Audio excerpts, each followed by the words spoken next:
Myanmar, India crossed LOC to carry out surgical strikes for the first time under Prime Minister Modi.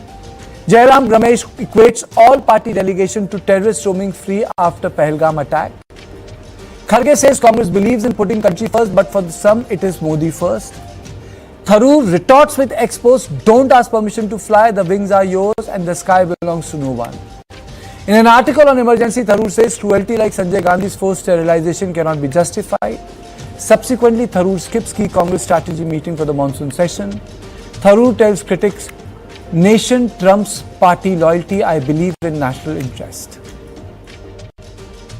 We respect our parties, we have certain values and convictions that keep us in our parties, but we need to cooperate with other parties in the interest of national security. Sometimes the parties feel that is disloyal to them, and that becomes a big problem. Which is your first loyalty? To my mind, the nation comes first. Parties are a means of making the nation better.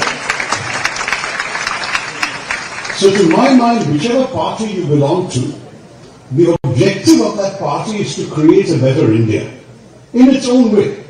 Now, parties have every right to disagree about the best way of doing that. See, the final authority will be the Congress High Command. They should take whether action, they can take action, or they can allow him to continue the party. That will be decided by the Congress High Command. But at present in Kerala situation, we are not ready to cooperate with him because he is always attacking Congress party. He is always opposing Rahul Gandhi's statement. Now the Rahul Gandhi statement answer is giving not Narendra Modi, but unfortunately Shashi Tharoor. So in Kerala people, we are very much upset for his performance. So I'm joined on this issue by Advocate Nikhil Jain, political analyst. Nikhil, do you think it's always bye-bye Tharoor? And you're the only one. So you don't need to consider the other side.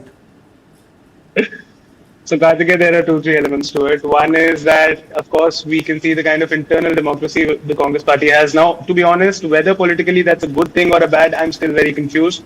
The idealist in me would want our political parties to be this independent and let their members of parliament and their party office bearers have such independent views. But strategically speaking, tactically speaking, I don't think that is something which can fly in today's politics where everybody has to toe the line of their leader, whether it's in the Congress or the BJP. So far as Dr. Tharoor's statements are concerned, yes, he's always been a very independent voice within the Congress as well, very oftentimes agreeing with the policies of the Prime Minister and this government, and I've supported him on that, to be very honest.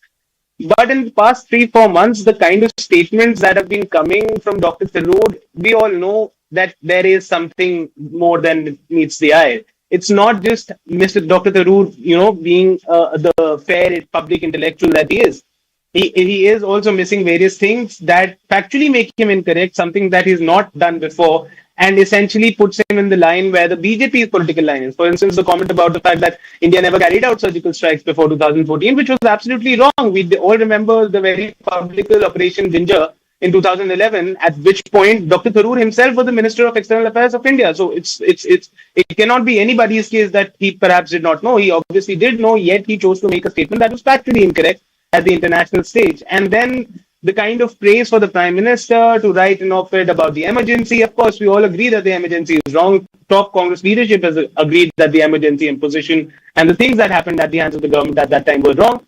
But to write that today, when you have Prime Minister Modi's government, which is constantly being targeted. Can Tharoor take a right turn? Can Tharoor take a right turn?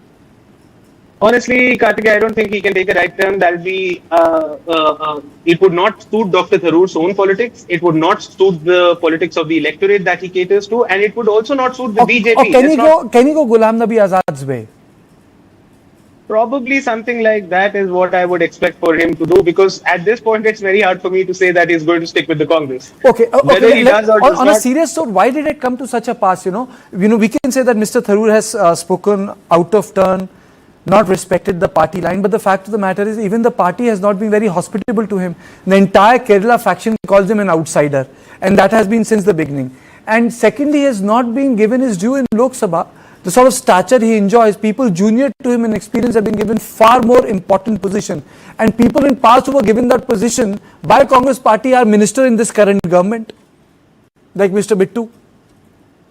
No, so Karthikeya, there I would disagree, and I'll tell you why I disagree. First of all, the Congress party, let's remember, is not in power in the union. They're in power in only 3 states. Kerala does not happen to be one of them.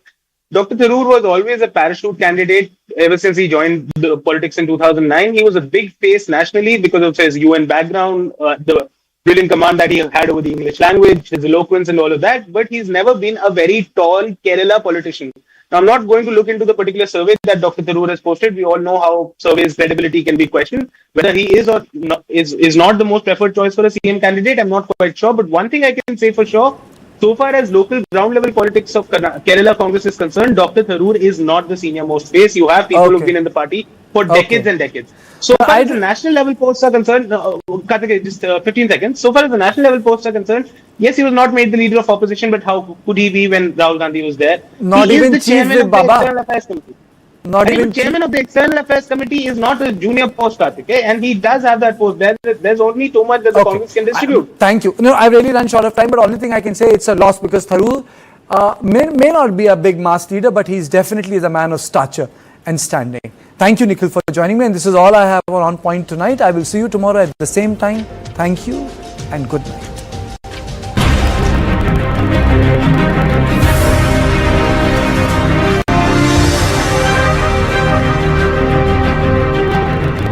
Associate sponsor anchor toothpaste, नए जमाने की नई सुरक्षा। पढ़ता है, खेलता है, झूलता उछलता है, दौड़ता कभी कभी दौड़ कर आता है, आगे आगे बढ़ता